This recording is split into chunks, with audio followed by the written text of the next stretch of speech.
Pick that up, sweetheart." That is what Dr. Whitfield said 47 minutes before his entire world collapsed. But Margaret Walsh didn't know that yet. She didn't know the general was coming. She didn't know the Pentagon had her name locked in a classified file stamped "never existed." She only knew the chart in her hands was wrong, and asking questions at Cedar Creek Medical was about to become the most dangerous thing she'd ever done. The pediatric ICU smells like antiseptic and floor wax under fluorescent lights that buzz with the constancy of insects in summer.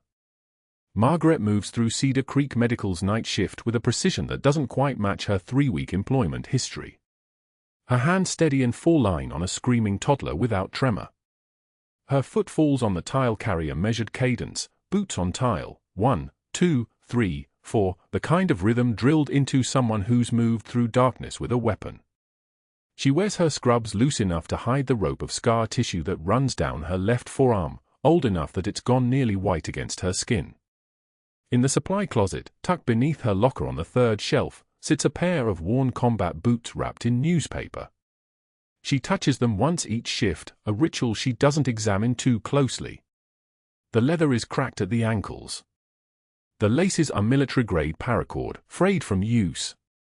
She has kept these boots for 12 years and never explained them to anyone. Room 347 holds Danny Reeves, 8 years old, comatose for 6 weeks now. Before the coma came 6 months of muteness. The boy simply stopped speaking after his father's death, his mouth sealed shut by grief so profound that no therapy could pry it open. The official diagnosis was selective mutism. The real diagnosis was a child who had lost everything. Lieutenant Commander James Reeves, Navy SEAL, killed in action 3 months ago in Tikrit during a black site extraction that the Pentagon still refuses to officially acknowledge. The boy has no memory of his father. The father never knew his son's nurse was the same Master Chief Petty Officer who carried him 5 miles through scorching heat and Taliban gunfire, the same operative who held him in her arms while waiting for the Black Hawk to land. Margaret reads Danny's chart under the pale glow of the nurse's station computer. The file is thicker than it should be for a 6-week admission. She turns the pages slowly, her jaw tightening with each entry. 15 different specialist consultations in 10 days. Infectious disease on day 1. Then again on day 4. Again on day 7. Cardiology on day 2, then day 5, then day 9. Neurology, gastroenterology, endocrinology, each doctor seeing the boy once, sometimes twice, writing identical notes that conclude with the same 2 phrases, continued monitoring recommended and further consultation may be warranted. No changes to treatment protocol. No new medication orders. No new diagnostic tests. Just 15 different doctors billing for the same observations, rubber stamping each other's work like they're signing a contract they've already memorized. The pattern is wrong. Margaret has worked in field hospitals across 3 deployments, in ICUs where triage meant deciding who lived and who died, in places where every consultation meant the difference between a soldier going home or a flag being folded at his funeral. She knows what real medical review looks like. This is not medical review. This is a machine. A billing machine. A kickback scheme written in consultation notes and capped in codes. She looks up from the chart. Dr. Whitfield stands at the far end of the nurse's station, watching her. He's tall in the way that privilege makes men tall, not from genetics or strength but from the certainty that rooms will shift to accommodate him. His white coat is pristine, monogrammed. His watch costs more than Margaret's car. He has been the chief of pediatrics at Cedar Creek for 8 years, and in that time he has become the kind of doctor who arrives at noon and leaves by 3, who maintains a private practice in the Gaslamp Quarter seeing wealthy families who pay in cash. His eyes narrow as they meet Margaret's across the station. She doesn't look away. During morning rounds, Margaret positions herself beside Dr. Whitfield as he reviews Danny's chart. The attending physician, Dr. Chen, presents the case in the clipped tones of someone who has been doing this too long. Comatose 8-year-old male, admitted 6 weeks ago following acute mental status change, no seizure activity observed, imaging unremarkable, lab stable. Continued supportive care. The resident nods. The medical students scribble notes. Whitfield signs the chart without looking at the boy. Margaret's hand rises. She doesn't remember deciding to raise it. The gesture comes from somewhere older than her nursing training, some part of her that was trained to speak up when something is broken. "Doctor, I have a question about the consultation pattern." The room temperature drops. Dr. Chen's pen stops moving. The resident looks up from the chart. Whitfield's head turns toward Margaret with the slow, deliberate motion of a predator detecting movement in tall grass. "What pattern, Ms. Walsh?" His voice is smooth. "Dangerous the way still water is dangerous, you can't see the current underneath." 15 different specialists in 10 days, Margaret says. Her own voice is level, professional, the voice of someone trained to brief generals and admirals on operational status. With no changes to treatment protocol. No new diagnostics. No escalation of care. "I'm wondering if we're missing something in the clinical picture or if," she stops. She shouldn't have started that sentence. "Or if what?" Whitfield steps closer.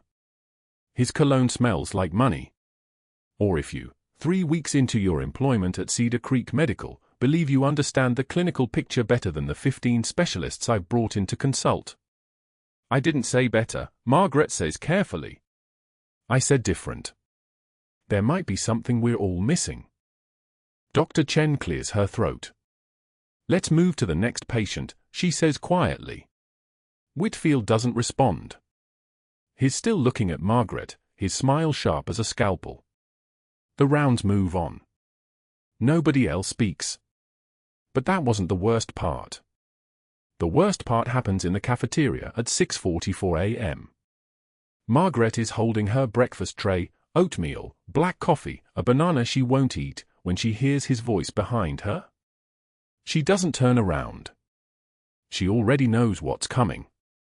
People like Whitfield don't let questions go unanswered. They let them fester until they can use them as weapons. "You're very curious for someone who barely has a high school diploma," Whitfield says.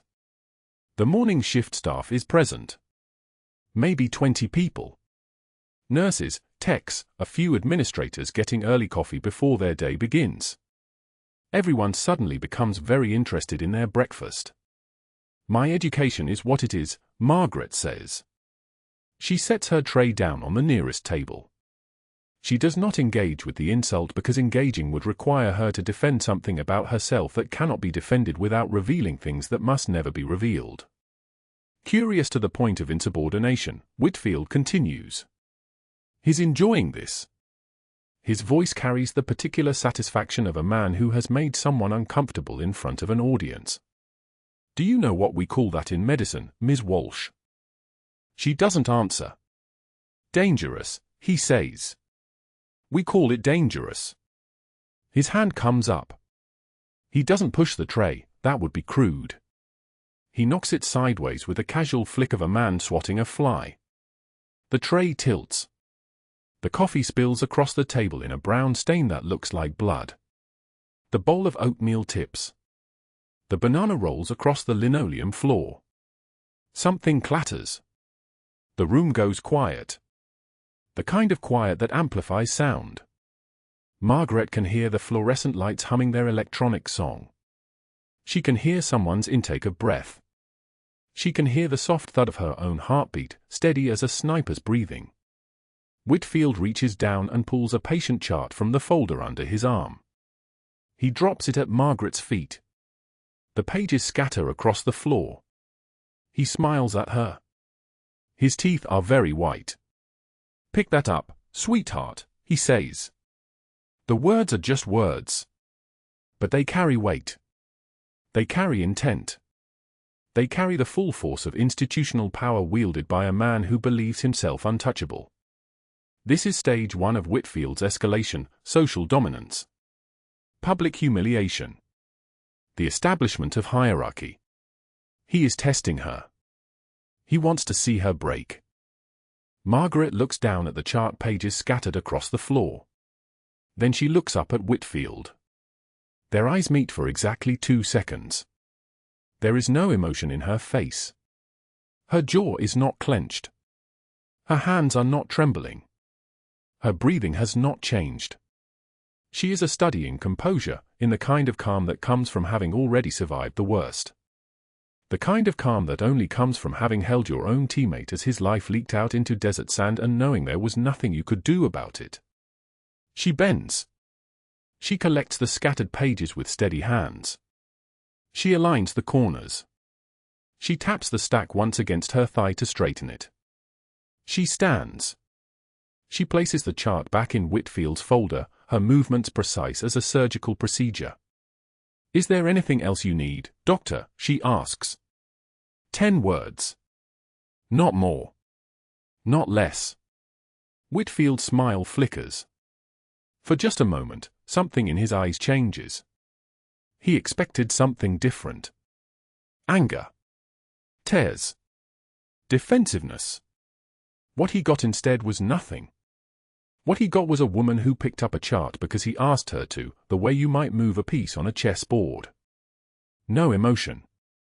No reaction. Just compliance that somehow feels like defiance. "Return to your assignment," he says finally. Margaret returns to her rounds. Nobody at Cedar Creek Medical, not even Whitfield, understands what just happened in that cafeteria. Nobody realizes they just watched a Navy SEAL respond to a civilian's insult with the controlled restraint of someone who has trained for years to keep a weapon in her hands instead of using it. They just see a quiet nurse picking up a mess. They don't see the warrior. Not yet. But somebody is watching. Not yet. Somebody is always watching. Margaret's nights at Cedar Creek Medical fell into a rhythm that felt like muscle memory, the kind of pattern recognition that had kept her alive in field hospitals across 3 deployments.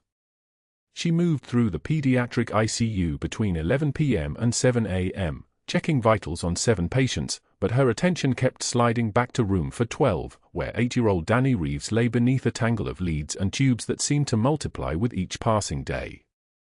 15 consultations in 10 days. She had counted them again during her break at 1 a.m., sitting in the break room with cold coffee and Danny's medication timeline spread across her lap in a worn leather notebook. No treatment changes. No actual diagnosis. Just billing codes and consultant signatures that looked stamped rather than signed. The monitors showed the subtle drift that most nurses would miss, the kind of rhythm disturbance that meant nothing on a single observation but everything when you tracked it across 6 consecutive nights. Danny's QT intervals were lengthening. His baseline sinus rate was creeping upward. The boy's heart was sending signals, and no one was listening because the consultations had become the story instead of the patient. Margaret documented everything in precise clinical language that no one would ever read: 2,247 hours, sinus rhythm with occasional ectopy. Rate 94, regular. QT prolonged at 0.52 seconds. She paged the on-call cardiologist at 2,305 hours. The response came back in text form, cold and brief. Whitfield reviewed. No intervention needed. She pulled the most recent cardiology note. Whitfield had added his addendum 37 minutes after Danny's last monitor alarm, a note that characterized the rhythm change as a known artifact consistent with lead placement variation, no acute pathology identified. Margaret rechecked the leads herself, removed them, cleaned the skin, reapplied fresh electrodes with the precision that had become automatic over 2 decades in high-acuity medicine. The irregularity persisted. It worsened. By 03:47 hours, Danny's heart rate had climbed to 112. She called the cardiology fellow directly, a young attending named Dr. Chen who arrived within 8 minutes, examined the boy's chest with his stethoscope, studied the rhythm strip with a frown that suggested he was about to order something substantial, and then his phone rang. He took the call, listened without speaking, and when he hung up, his face had changed. "Dr. Whitfield says he'll handle it," Chen said quietly, gathering his stethoscope and leaving the room without meeting her eyes. The next words out of Whitfield's mouth, when he finally appeared on the unit at 0600 hours during morning rounds, came in front of 3 residents and Margaret herself. "I've implemented a new communication protocol," he announced, his voice carrying the kind of false cheerfulness that made Margaret's jaw tighten imperceptibly. All nursing observations regarding patients under specialist review will be submitted through my office. This eliminates unnecessary alarm fatigue and ensures quality control. One of the residents raised a hand. Whitfield cut her off with a gesture. It's not a request. It's a new standard. Effective immediately. He didn't look at Margaret, but she felt the order settling over her like a tactical net. She continued charting, her fingers steady on the keyboard, her face a mask. But that wasn't the worst part. What she didn't know was that at 05 for 5 hours, while she was finishing her vitals documentation, Whitfield had already walked into the HR office and flagged her personnel file. She discovered this by accident while pulling her own employment records during her lunch break. She needed to verify her shift schedule for the following week and had accessed the staff portal. There it was, time-stamped at 05 for 5 that morning, a note from Dr. Whitfield to the Human Resources Director, recommend credential review for Margaret Walsh. Employment history sparse and non-contiguous. 3 weeks with us and already demonstrating overreach in specialist domains. Previous positions show significant gaps. Suggest verification of nursing licenses and educational background. Standard due diligence. Nothing explicit. Nothing that sounded like an accusation. Just questions that would take weeks to answer, questions that would sit in her file like a cancer growing invisibly. Margaret closed the portal and stared at the break room wall. 2 other nurses were microwaving lunches, talking about their kids. One of them laughed at something. The sound seemed very far away. She had walked away from a life where her credentials had been classified, where her training lived in redacted documents that no civilian human resources department could ever access. She had become a nurse because it was the only way to heal people without a gun in her hand, the only way to feel useful without carrying secrets that could get other people killed. And now someone was going to find gaps in her documentation that she could never fill. She finished her shift at 0700 hours, changed out of her scrubs in the locker room, and sat in the parking lot in her truck for 16 minutes before starting the engine. Through the windshield, she could see the morning sun hitting the glass facade of Cedar Creek Medical, the building glowing like it contained nothing but ordinary problems with ordinary solutions. Danny Reeves was still in room for 12, still with that constellation of monitors showing cardiac rhythm that nobody was treating, still waiting for a diagnosis that wouldn't come because the diagnosis wasn't the point. The consultations were the point. The billing was the point. The money was the point. She drove home and lay on her bed without sleeping, staring at the ceiling. At 0200 hours, her phone rang. It was a San Diego number she didn't recognize. The message was brief: this is the on-call cardiologist covering for Dr. Chen. We need to discuss your patient in room for 12. Can you come back in? She was back at Cedar Creek by 0245 hours, walking through the emergency entrance where a security guard at the front desk barely looked up from his crossword puzzle. The cardiologist was waiting in the pediatric ICU hallway, the same Dr. Chen from earlier, but now with a different energy, cautious, almost afraid. I pulled the full record, he said quietly, handing her a printed copy of Danny's complete medical chart. 15 specialist consultations.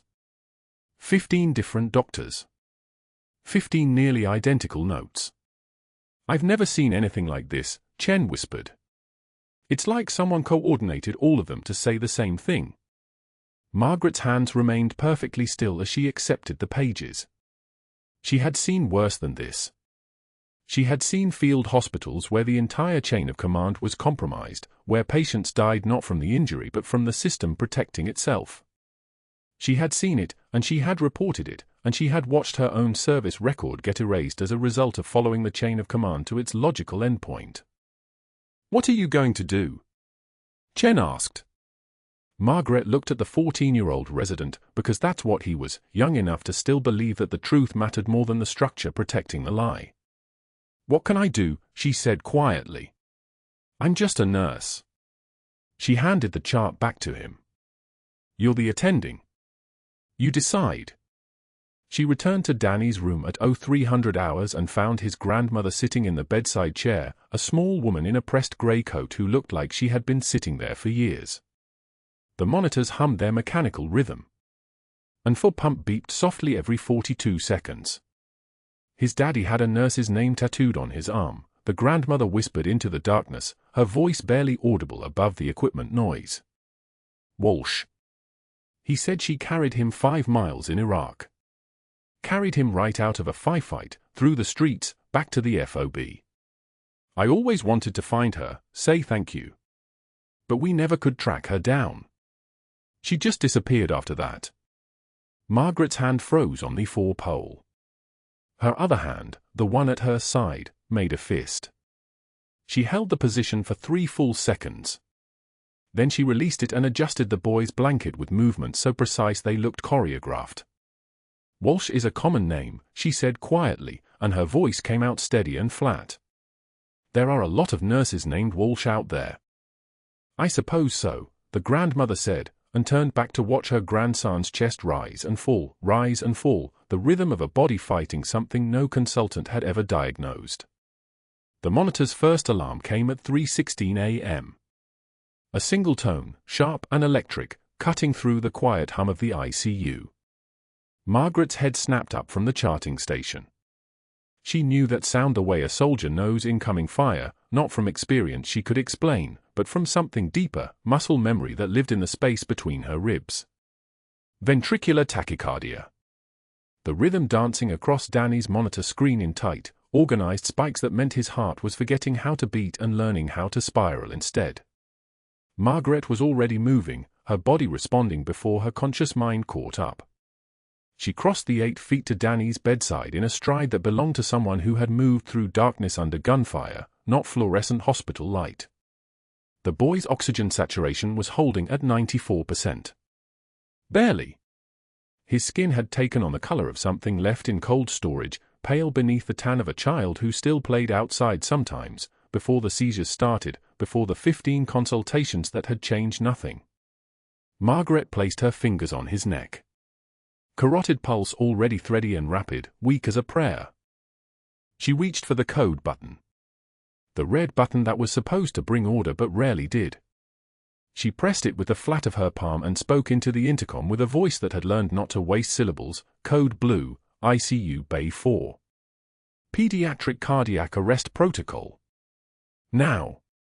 The words went out to a department that was moving in slow motion. Cedar Creek Medical's night shift was understaffed the way most San Diego hospitals were, 1 resident, 2 interns, nursing staff stretched thin as plastic wrap. Margaret knew their response time would be 3 minutes. Maybe 4. She knew that in 3 minutes, without intervention, a child could become someone whose brain had already started dying. She cracked open the crash cart with one hand and pulled out the pediatric defibrillation pads with the other. Danny's monitor showed the rhythm deteriorating further, the spikes growing more chaotic, less organized, the heart losing coherence like a mind losing its grip on consciousness. She ripped open his hospital gown. The pads went on with the smooth efficiency of someone who had done this under worse conditions than a climate-controlled hospital room. Under desert stars. Under the sound of heavy weapons fire in Helmand Province. Under conditions where there was no backup and no promise that anything you did would matter. She activated the defibrillator. It began its automatic analysis, a sound like a machine learning to think. Margaret's hands were steady as stainless steel. The room around her felt very far away, even though she could hear the fluorescent lights buzzing overhead like insects caught in amber. The monitor showed the moment the electrical current passed through Danny's small chest. His body lifted slightly from the bed, not from the electricity but from physics, from the force of 8-year-old bones responding to 200 joules. The rhythm should have reset. Should have found its way back to something organized, something survivable. It didn't. The door burst open and Dr. Whitfield appeared with 4 physicians trailing behind him like remoras following a shark. They were the consultants. The phantom specialists who had billed for their signatures and contributed nothing but their names to Danny's chart. Margaret recognized them the way a predator recognizes other predators, competent enough at paperwork, useless in crisis. Their eyes scanned the monitor, scanned Danny's small body, and Margaret watched the calculation happen in real time. Liability assessment. Risk evaluation. The classic calculus of physicians who had more to lose than the patient. Nurse Walsh, step back, Whitfield said. It wasn't a request. His voice carried the weight of institutional authority, the certainty of a man who had never been told no by anyone with less than a medical degree. Margaret continued compressions. Chest compressions were physics, they were pressure and release, blood moving through a system that had forgotten how to move blood on its own. She could feel the fragile cage of Danny's ribs beneath her palms, could feel the give and flex of a body built at a scale where everything was delicate. 100 compressions per minute. The rhythm of a heartbeat that wasn't there, imposed by hands that remembered how to impose order on chaos. I said step back, Whitfield repeated. Irritation creeping into his voice like frost on a window. His O2 is dropping, Margaret said without pausing. 88%. One of the interns appeared with the crash cart's medication tray. Epinephrine already drawn, amiodarone waiting. Whitfield nodded at him, a gesture that meant proceed, that meant follow the protocol, that meant everyone in this room should stop thinking and start following the algorithm written for normal deaths, deaths that happened in orderly fashion, deaths that didn't come for children at 3:38 a.m. in hospital gowns with nobody's name tattooed on their father's arms. The epinephrine went in. 1 milligram into the fall line. Margaret's compressions never faltered. Push, release, push, release. The ventilator wheezed its mechanical rhythm in counterpoint, oxygen being forced into lungs that still believed they would be needed. Another round of defibrillation at 200 joules. The body lifted. The monitor showed activity, something organized trying to reassert itself.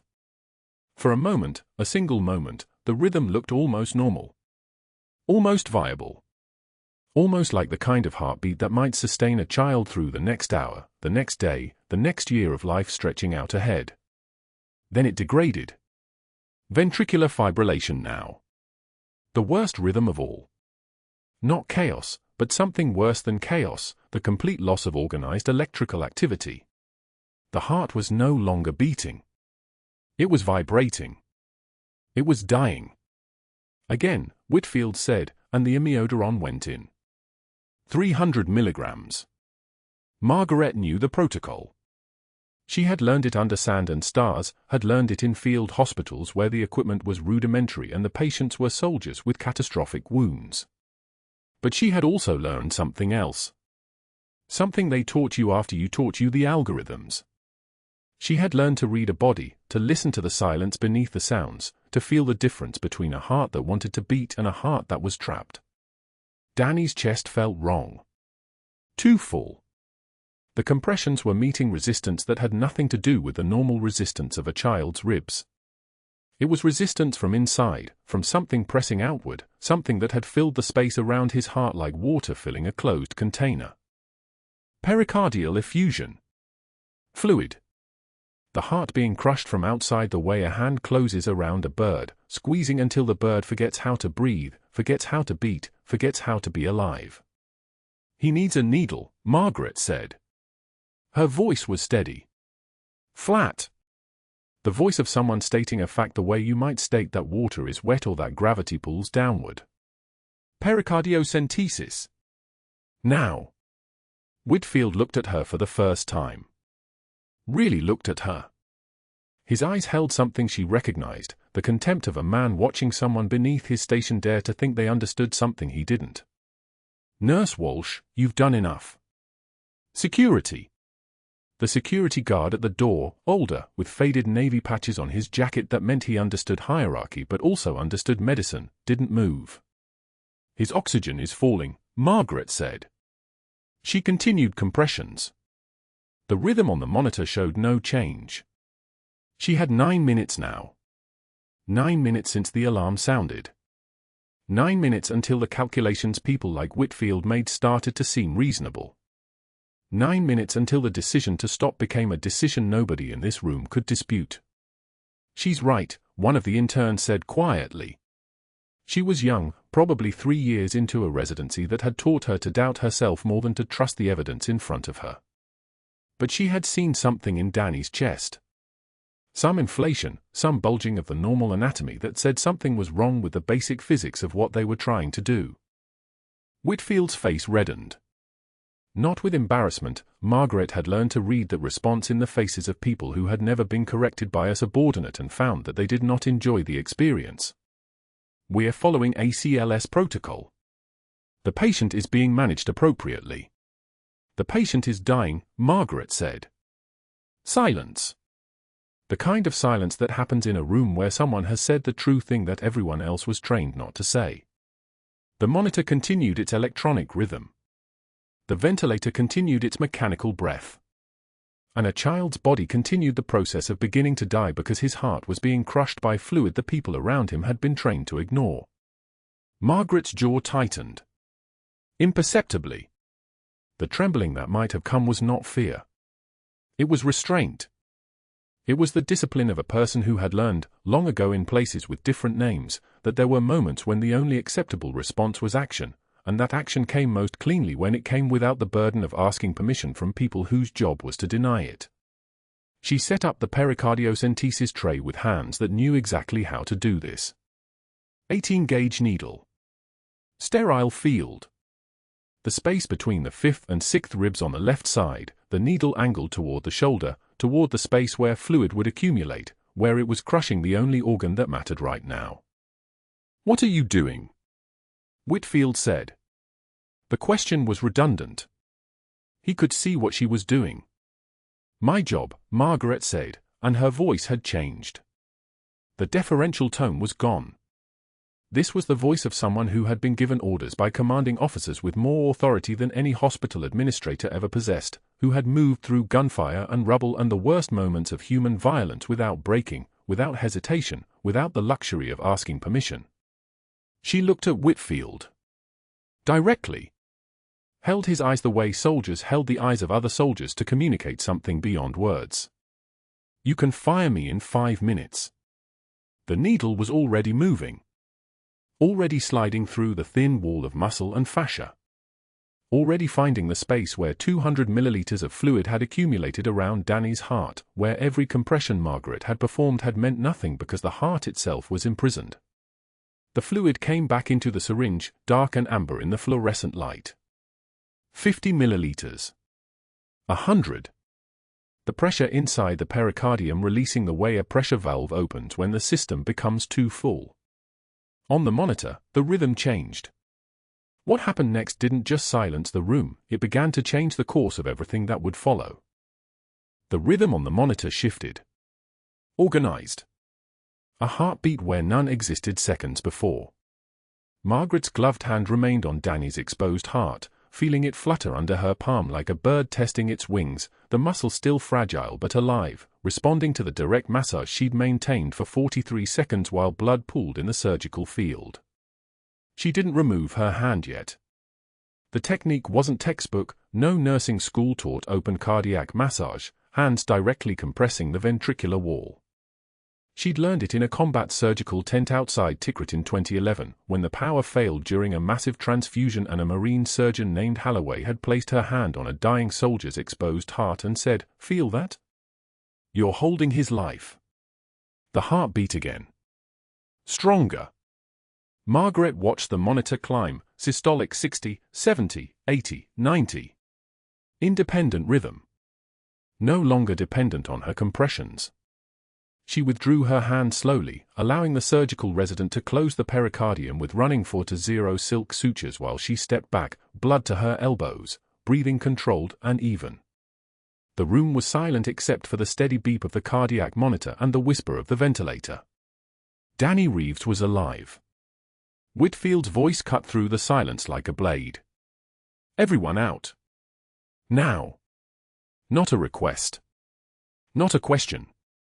The code team dispersed in seconds, stripping gloves, disposing of empty epinephrine vials, avoiding eye contact with both Whitfield and Margaret.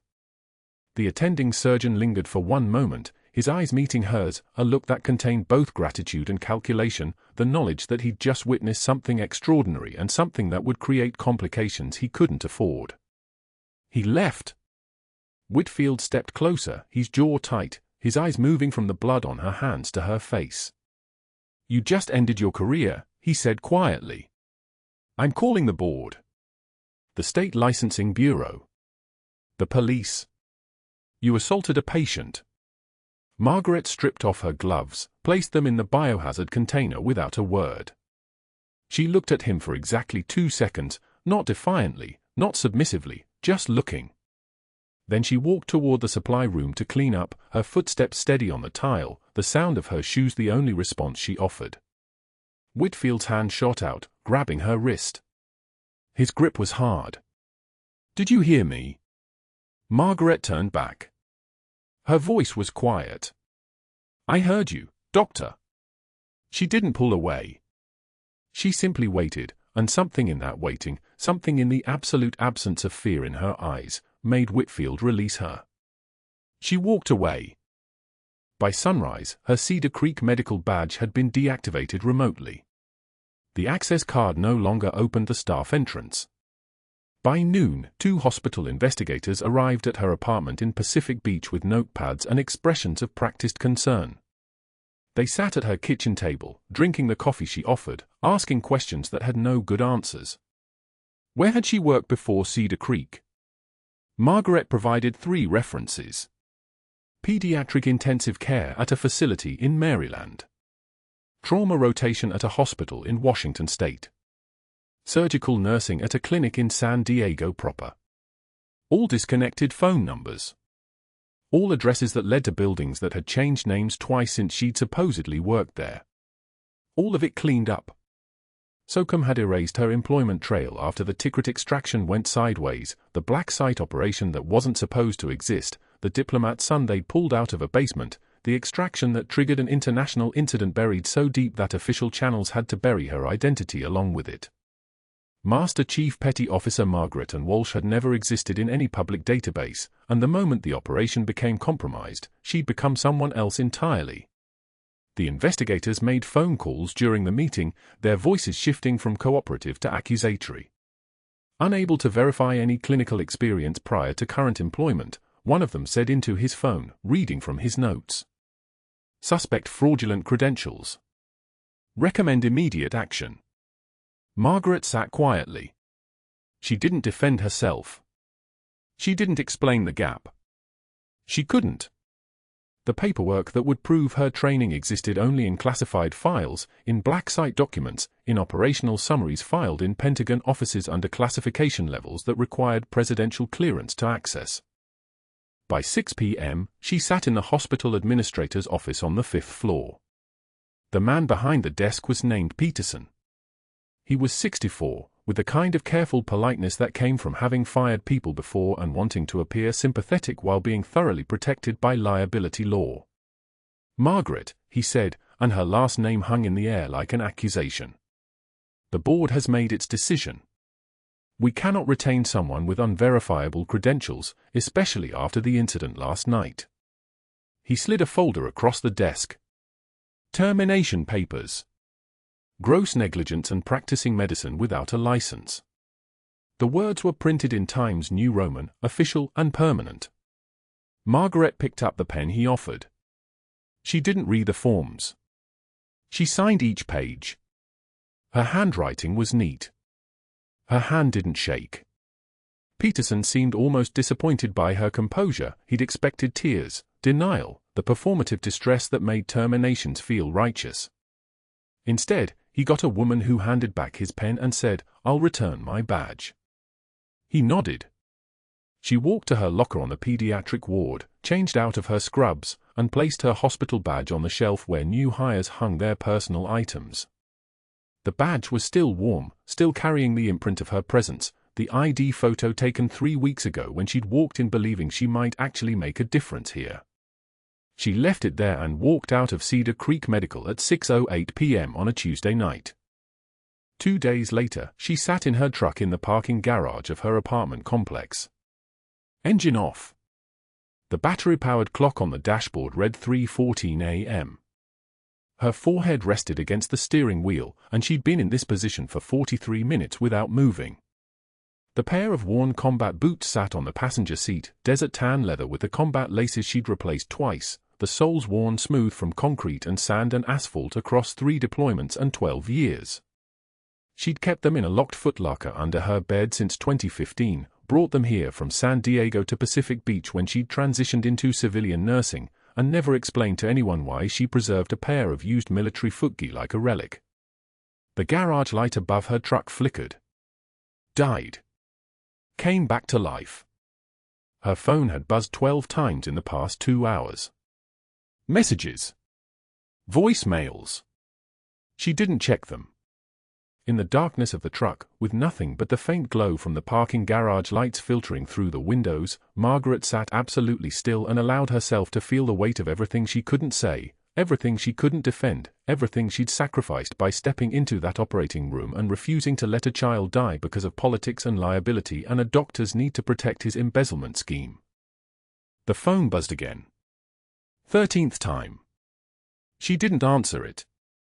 In the passenger seat, the combat boots sat in shadow, their surfaces catching the occasional reflection of passing headlights as cars wound through the garage levels. She reached over and touched the leather.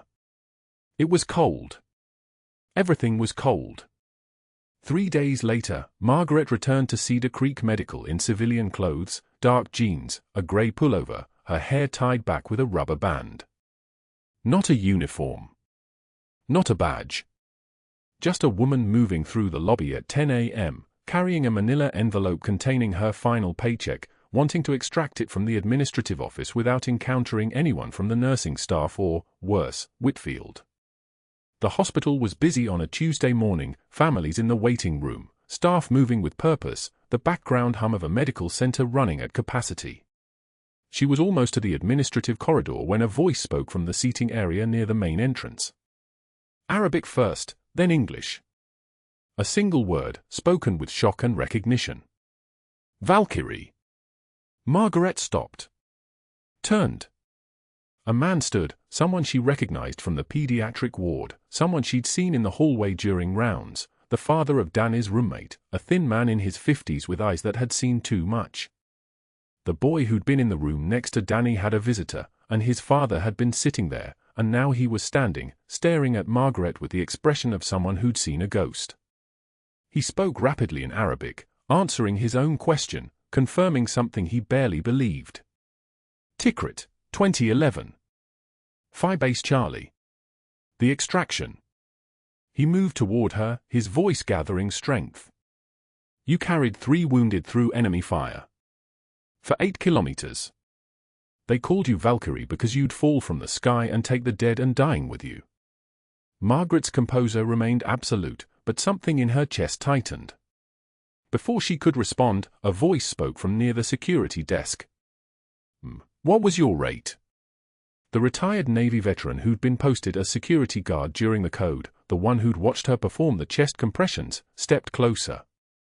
His uniform was private sector, but his bearing was unmistakably military. His eyes moved from her face to her posture to the slight forward cant of her shoulders, the way she instinctively angled her body toward the exit. He was reading her like a combat soldier reading terrain. Step back, he said to the Iraqi man, his voice carrying command authority, and the man obeyed immediately. The guard's eyes locked on Margaret's collar. The V-neck of her civilian shirt had shifted slightly, revealing the faded tan line where her Navy insignia had sat, the mark that remained even now, a permanent record of rank that civilian clothes couldn't erase. What was your rate? He repeated. What was your rate? Margaret didn't answer. Master Chief Petty Officer, he said. Not a question. A confirmation. The words carried down the hallway. A nurse paused mid-stride. 2 residents turned from their conversation. The Iraqi man spoke again, this time in English, his voice growing louder. Tikrit, 2011. Phi Base Charlie extraction. She carried 3 wounded. 8 kilometers through enemy fire. They called her Valkyrie. More staff gathered. The guard was already on his radio, his fingers moving to his shoulder. MIC, his voice calm. This is security command. I need immediate notification to administration. Priority. The response came back garbled, but Margaret heard the word affirmative. Within 40 minutes, she didn't move from the lobby. The guard had politely but firmly requested she remain. A 2-star general arrived at Cedar Creek Medical in dress uniform, accompanied by 2 armed military police wearing sidearms. The general moved through the hospital with the easy authority of someone accustomed to immediate compliance, his bearing creating a wake of silence as staff stepped aside. He went directly to the hospital boardroom where Dr. Whitfield sat with the CEO and 3 board members. Margaret learned this later, but the sequence of events became clear. Whitfield, called to an emergency meeting, arrived confident. He'd personally called this same general 2 days ago to report a nurse with fabricated military credentials, and the general had assured him the matter would be investigated. Whitfield believed the general was there to arrest Margaret. The general opened a classified folder, a single document that shouldn't exist in civilian space, that had been signed off by the Pentagon, that bore classification markings visible even from across the room. He began reading aloud. Master Chief Petty Officer Margaret Walsh. Whitfield's face shifted. Navy Cross. The room went very still. 3 bronze stars with valor. 2 purple hearts. The general continued methodically, describing operations: Fallujah 2004, Anbar Province. Afghanistan 2008, Helmand Province. Operation Griffin Shield, Tikrit 2011. Black Site Extraction. Classified. The general's voice was steady. This woman does not exist in any public database because she saved lives we are not legally permitted to acknowledge in locations we were never supposed to be. What she did in that operating room was not assault. It was exactly what she was trained to do. A board member interrupted, but she performed surgery without proper. She has battlefield surgical certification exceeding the qualifications of most trauma surgeons in this state, the general cut in. She performed an emergency pericardiotomy and open cardiac massage on a pediatric patient in cardiac arrest. The alternative was death. She chose life. Whitfield stood up. His voice was different now, panicked, aggressive. With all due respect, sir, she violated hospital protocol, she bypassed chain of command, she saved your patient's life, the general said quietly. And she did it knowing exactly what it would cost her. Do you understand the honor in that? The room fell silent. Danny's grandmother burst through the boardroom door, a woman Margaret knew from the pediatric ward, from Danny's grandmother's vigil at his bedside. He's awake, she said, breathless. Danny's awake. He's asking for the nurse with the strong hands. They moved to the pediatric intensive care unit. The ICU nurse cleared the room. Margaret approached Danny's bed slowly, her heart moving at a rate she couldn't control even as her breathing remained steady. The boy was pale, still fragile, but his eyes were open. The endotracheal tube had been extubated. His left arm lay across his chest, and as Margaret stepped closer, he lifted it with visible effort. The tattoo was there, his father's permanent memorial to a stranger who'd become a legend. Walsh, Tikrit 2011. Danny's voice was hoarse, raw from the tube, weak from 6 months of silence. He spoke his first words in nearly 200 days. Dad told me Walsh carried him 5 miles. He said if I ever met her, say thank you. Margaret's hand trembled for the first time in anyone's presence. She placed it on Danny's arm, over the tattoo, over his father's last testament. She said nothing. The room held 10 full seconds of absolute silence. A pager beeped somewhere on the ward. No one moved to answer it. The general stood in the doorway, watching. The grandmother wept. The security guard stood with his hand over his chest. And Margaret, Master Chief Petty Officer Margaret Walsh, who had once been invisible, who had carried men through fire, who had saved a child's life with her bare hands when every protocol and every authority structure had ordered her to let him die, finally, for the first time in 12 years, allowed herself to be seen. The man stopped in the hallway outside Danny's room. His face went pale. Not the ordinary paleness of fluorescent hospital lighting, the deep, draining paleness of someone seeing a ghost. The trauma had marked him once. The burn scars on his left shoulder, the way his right hand trembled when it wasn't holding something, the surgical precision of his movements even in simple tasks. He'd survived Tikrit. He'd survived the decision to become an informant. He'd survived 3 years in protective custody. And now he was looking at the woman who'd saved his life, carrying another man's unconscious child through fire while rounds snapped overhead and diesel smoke choked the air. Margaret didn't look up from the cardboard box in her hands. Discharge paperwork, personal items from her locker. The security guard's jacket she'd borrowed during the pre-dawn hours. She was moving like someone who'd already been erased once, methodical, quiet, efficient. No wasted motion. No self-pity. He stepped closer. His voice came out fractured. Valkyrie. Just that word. Just the call sign. The name whispered in networks of resistance fighters and grateful men who'd lived because one woman had decided they were worth saving. Margaret's hand stilled in the box. She turned. Recognition flickered across her face, not surprise, because operators don't do surprise, but the kind of acknowledgement that passes between people who have survived things civilians don't have words for. He nodded. Once. That was the only conversation either of them needed. She'd saved him. He knew her now. And he would know what came next. A security guard appeared at the far end of the hallway. Not the ordinary rent-a-cop you'd expect at Cedar Creek Medical.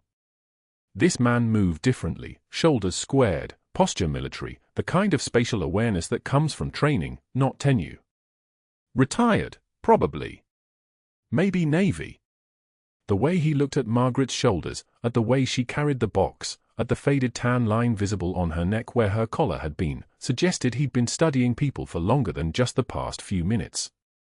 He approached with the careful respect of someone addressing equal rank. What was your rate? Not asking her job. Not asking her title. Asking her naval rate. Margaret didn't answer. She didn't need to. The guard's eyes tracked the pale band of untanned skin at her collar, the telltale mark where a collar insignia had sat for 16 years, leaving its shadow behind. His jaw tightened. Master Chief Petty Officer. Not a question. Not anymore. He was reading the evidence on her body like she was a book written in the only language he'd ever trusted. Before Margaret could respond, before she could even acknowledge the gravity of what was happening, the hospital's main entrance erupted with a kind of movement that doesn't announce itself in advance. A 2-star general. Not dressed down, not traveling quietly. Full dress blues with shoulder boards that caught the fluorescent light like polished brass, and an aide flanking him carrying a classified folder. The general's presence had the immediate effect of parting people in hallways. Nurses stepped back, orderlies moved aside, voices dropped. Dr. Whitfield had called him to verify Margaret's credentials. To expose her. To confirm that Master Chief Petty Officer Margaret Walsh had never been properly credentialed as a civilian nurse because, technically, she'd never existed in any official capacity in the past 3 months. The general had a different purpose. He found the hospital board assembled in a conference room on the 3rd floor. Margaret stood near the doorway, still holding her cardboard box. The general set the classified folder on the mahogany table and opened it with the deliberate slowness of someone who'd done this before. Master Chief Petty Officer Margaret Walsh. Naval Service Record. 18 years. Top secret clearance. He looked up. 3 deployments to Helmand Province. 2 to Fallujah. Field Hospital Medical Technician, Advanced Trauma Life Support Instructor, Emergency Resuscitation Specialist with 847 documented field saves. The board members were silent. The folder turned. Photographs. Margaret at BUD-SES qualification, the only woman in a formation of 60 men. Margaret receiving a Navy Cross from a 3-star admiral in what looked like a FOB command center with Tikrit visible in the background through a reinforced window. Bronze Star for Valor. Silver Star for extraordinary heroism under fire during the Anbar Province extraction, November 2019. 2 Purple Hearts. Medical discharge, 2021. Reason for separation, classified. The general closed the folder. That discharge paperwork she couldn't explain. Classified. That sparse employment history? Classified. That's because there's an entire division of her life that doesn't exist in unclassified space.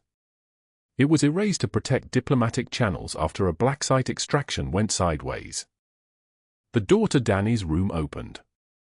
The boy stood in the doorway, and for the first time in 6 weeks, for the first time since his admission with traumatic mutism following his father's death, his eyes were focused. Alert. Present.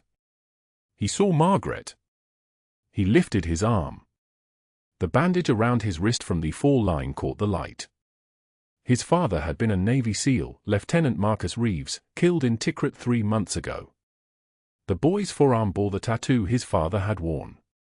The name tattooed into his skin on the day he'd learned he was being extracted from a firefight by a woman named Walsh. The boy's lips moved. The first words in 6 months came out fragmented, tested, like someone learning speech for the first time. Dad told me. Walsh carried him. 5 miles. The room went so quiet you could hear the heart monitor beeping 3 rooms down the hallway. 1 monitor. Steady rhythm. Pediatric, normal rate, the sound of a child's heart that had nearly stopped and had been resurrected by hands that weren't supposed to be hands at all, according to protocol. That weren't even supposed to be in that room. Margaret set down the cardboard box. She walked to Danny and knelt, so their eyes were level. She didn't cry. She didn't tremble. She simply looked at the boy and said, "I knew your father. He was brave. And you're braver than he was. You survived something he couldn't." The security guard, the retired Navy veteran, turned away. His shoulders moved silently. The former insurgent who'd recognized the call sign stepped forward and placed a hand on Danny's shoulder, a gesture of blessing from one survivor to another. The general stood and called IT security directly from the conference room. "I want every access log for Dr. Whitfield's terminal in the past 72 hours. And I want it now." 40 minutes later, they found it.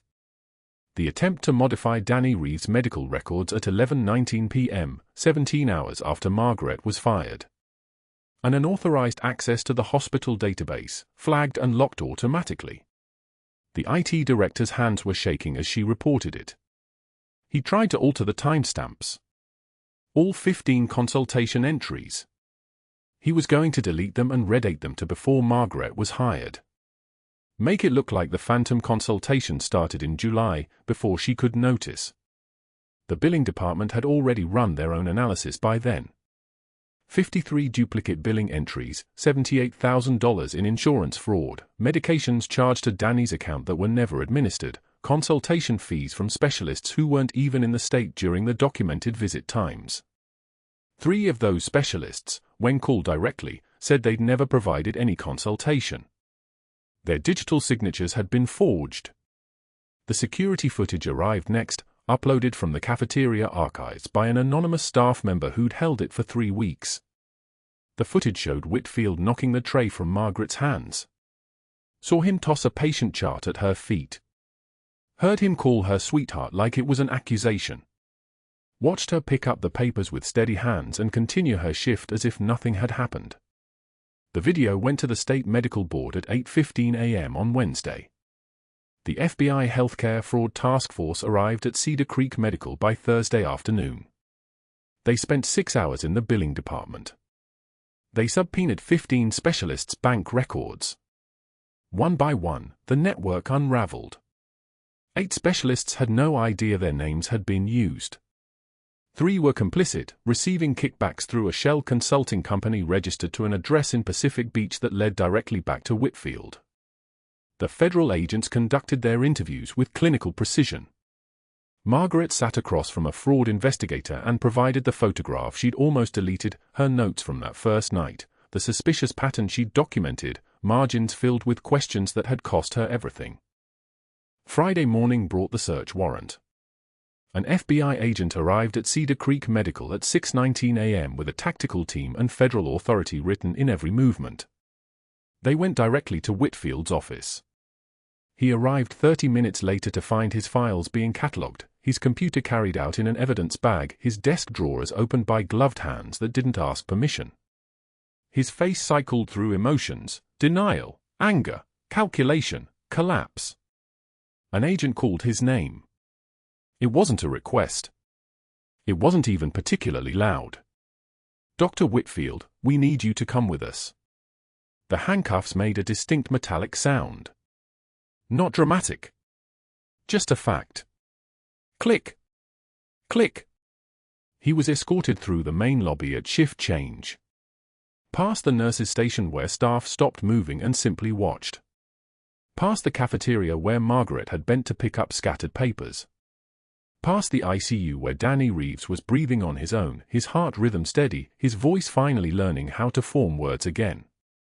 Margaret wasn't in the hallway. She was beside Danny's bed, reading a children's book about a warrior who came home. Danny's hand was in hers, small and trusting. The boy's mother stood nearby, seeing her son's lips move, really move, and hearing him read the words aloud after 6 weeks of silence. She was crying. Margaret wasn't looking at her. She was looking at the boy. And that was the real victory. Not the arrest. Not the humiliation of a man who'd built his career on fraud and coercion. The real victory was a child's voice returning. 2 years later, an unmarked manila envelope arrived at Margaret's office. She was clinical director of emergency services now. The title had come naturally, the way things do when you're the only person in the building who actually knows how to handle a crisis. The envelope was plain. No return address. No postmark that made sense, hand-delivered, probably. Inside was a community college catalogue. Someone had opened it to page 47 and circled a listing in red ink. CPR Basics with Dr. R. Whitfield, Instructor. Tuesday 6 to 8 p.m. $18 per hour. Margaret read it twice. Then she laughed.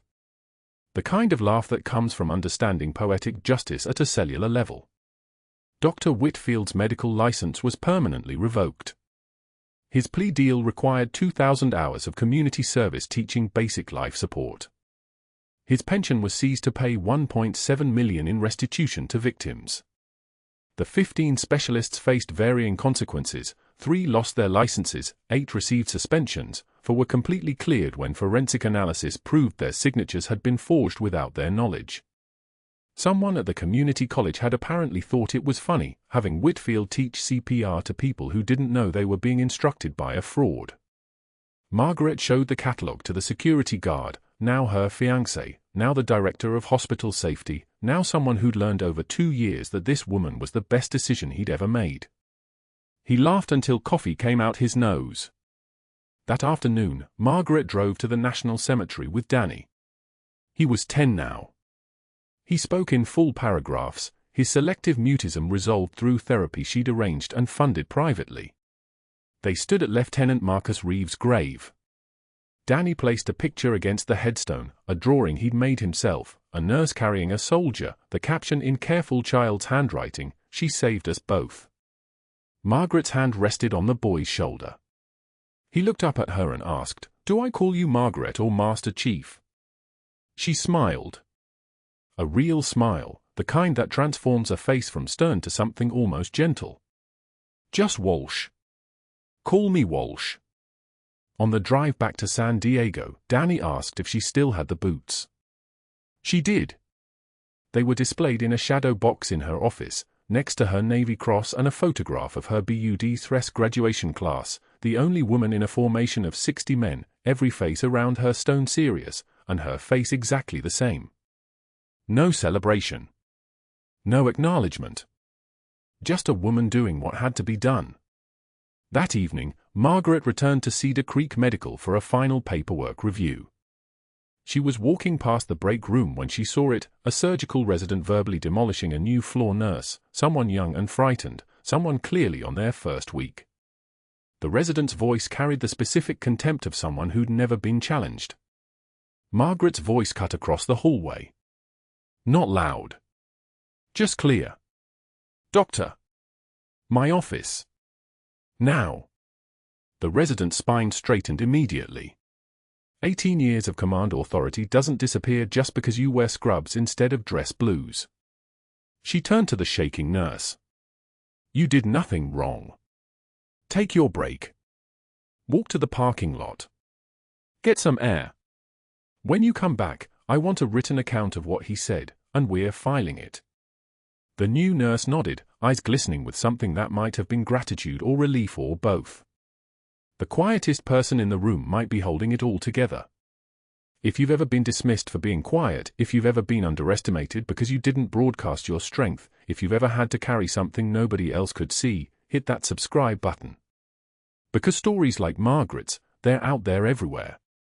They're walking your hallways. They're working your shifts.